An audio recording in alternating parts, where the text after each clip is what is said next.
చరిత్రలో కొన్ని కథలుంటాయి. అవి మనల్ని అబ్బురపరుస్తాయి, అదే సమయంలో ఆలోచింపజేస్తాయి కూడా.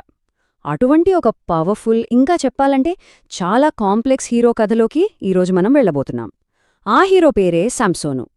దేవుడిచ్చిన అపారమైన బలంతో పుట్టాడు, కాని తన సొంత బలహీనతల వలయంలోనే చిక్కుకుపోయాడు.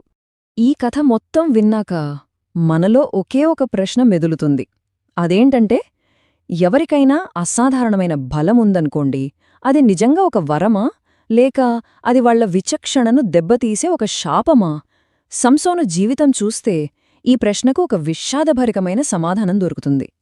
సరే, ఇక ఆ కథ ఏంటో చూద్దాం రండి.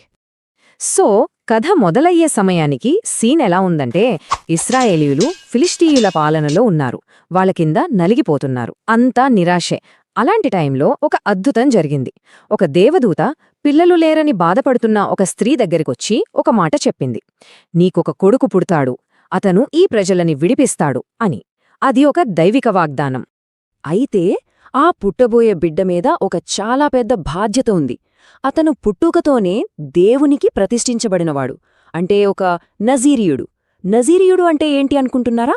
అంటే జీవితాంతం దేవునితో ఒక పవిత్రమైన ఒప్పందంలో ఉంటాడనమాట. అతని బలానికసలు సీక్రెట్ ఈ ఒప్పందమే. ఈ ఒప్పందంలో 3 కండిషన్సున్నాయి. చాలా స్ట్రిక్ట్ రూల్స్ ఇవి. 1. ద్రాక్షారసం లాంటివి అస్సలు తాగకూడదు. 2. చనిపోయిన వాటిని తాకకూడదు. ఇక 3. అన్నిటికన్నా ముఖ్యమైనది, తన తల వెంట్రుకల్ని ఎప్పుడూ ఎట్టి పరిస్థితుల్లోనూ కత్తిరించకూడదు. ఎందుకంటే అదే అతని బలానికి గుర్తు. ఇవి జస్ట్ ఆచారాలు కాదండి, అతని శక్తికి ఇవే రక్షణ కవచంలాంటివి.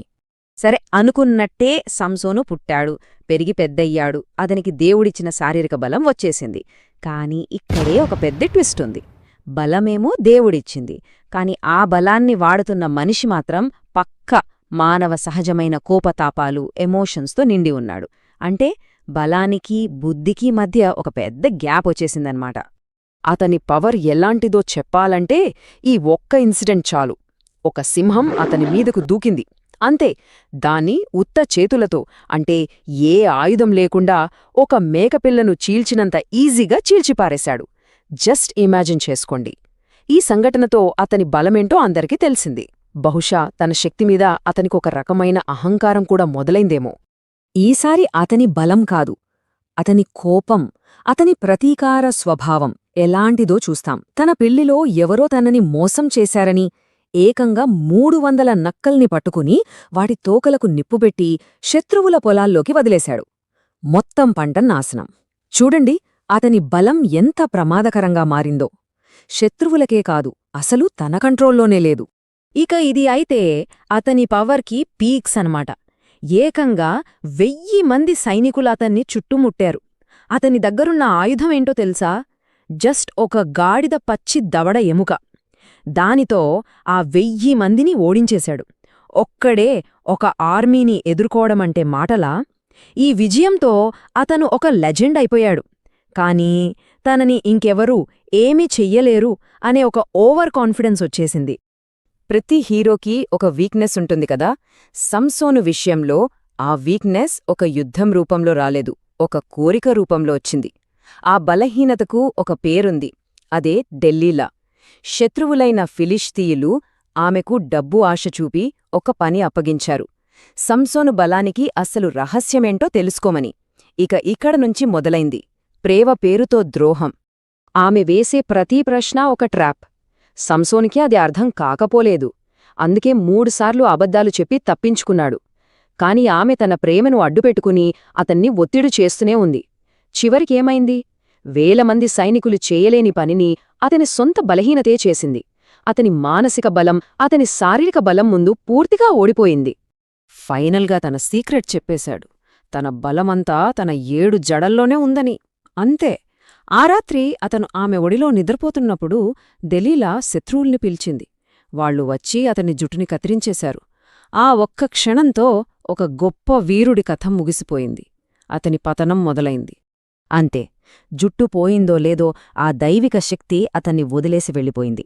నిన్నటి వరకు ప్రపంచాన్నే గడగడలాడించిన ఆ అజేయుడు ఇప్పుడు ఒక సాధారణ బలహీనమైన మనిషి. దేవునితో చేసుకున్న ఒప్పందాన్ని బ్రేక్ చేసినందుకు అతను చెల్లించిన వెల చాలా చాలా పెద్దది. అతని జీవితమెలా మారిపోయిందో చూడండి. ఒకప్పుడు ఇశ్రాయేలీయులకు నాయకుడు, ఫిలిష్తీయులకు ఒక భయం. అలాంటి వాడు ఇప్పుడు వాళ్లకి బానిస. కళ్ళు పీకేసి గొలుసులతో బంధించి తిరగలి విసిరిస్తున్నారు. ఎవరినైతే చూసి భయపడ్డారో ఇప్పుడు వాళ్లే అతన్ని చూసి అపహాస్యం చేస్తున్నారు. ఎంత దయనీయమైన పరిస్థితి! కాని కథ ఇంకా ముగియలేదు. ఆ జైల్లో ఆ అవమానాల మధ్య నెమ్మదిగా అతని జుట్టు మళ్లీ పెరగడం మొదలైంది. ఇది ఎవరూ గమనించలేదు. మరోవైపు ఫిలిస్తీయులు వాళ్ల దేవుడైన దాగోనుకు పెద్ద పండగ చేసుకుంటున్నారు. వేలమంది ఒక పెద్ద గుడిలో చేరారు. తమ గెలుపుకు గుర్తుగా వాళ్లు సంసోనును ఆ గుడి మధ్యలోకి తీసుకొచ్చారు. కళ్ళు లేని అతన్ని అందరి ముందు నిలబెట్టి ఎగతాళి చేయడం మొదలుపెట్టారు. ఒకప్పుడు తమని వణికించిన హీరో ఇప్పుడు తమ కాళ్ల దగ్గర పడి ఉన్నాడని వాళ్ల ఆనందం. ఆ అపహాస్యం, ఆ అవమానం మధ్య సంసోను ప్రార్థించాడు. బహుశా తన జీవితంలో మొదటిసారి ఇంత వినయంగా ప్రార్థించి ఉంటాడు. దేవా, ఒక్కసారికి నన్ను జ్ఞాపకం చేసుకో, నా బలాన్ని నాకు తిరిగివ్వు అని వేడుకున్నాడు. తన శత్రువులపై చివరి ప్రతీకారం తీర్చుకోవటానికి. ఆ ప్రార్థన దేవుడు విన్నాడు. పోగొట్టుకున్న బలం ఒక్కసారిగా తిరిగి వచ్చింది. అంతే, సంసోను ఆ గుడిని మోస్తున్న 2 ప్రధాన స్తంభాలని పట్టుకుని తన పూర్తి శక్తితో నెట్టేశాడు. ఆ భారీ గుడి కుప్పకూలిపోయింది.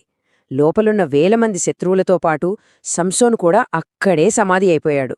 ఇక్కడే ఒక విచిత్రమైన, విషాదకరమైన నిజముంది. సంసోను బ్రతికొన్నప్పుడు చంపిన శత్రువులకన్నా చనిపోతూ చంపిన వాళ్ల సంఖ్య ఎక్కువ. అంటే అతని జీవితంలో అన్నిటికన్నా పెద్ద విజయం తన మరణంలోనే దొరికింది. సో, శాంసంగ్ కథ కేవలం ఒక పాత కథ కాదు. ఇది మనందరికీ ఒక పాఠం, ఒక హెచ్చరిక. మనలో ఎవరికైనా ఒక గొప్ప బలం, అది తెలివి కావచ్చు, అధికారం కావచ్చు, ఏదైనా కావచ్చు, దానికి ఆత్మనియంత్రణ, విచక్షణ అనేవి తోడు లేకపోతే ఏమవుతుందో ఈ కథ చూపిస్తుంది. అంటే కొన్నిసార్లు మన గొప్ప బలమే మనల్ని నాశనం చేసే బలహీనతగా మారుతుందా? ఆలోచించాల్సిన విషయమే కదా. Thanks for watching. ఇంకా మరిన్ని బైబిల్ స్టోరీస్ కోసం నా ఛానల్ని సబ్స్క్రైబ్ చేసుకోండి. God bless you.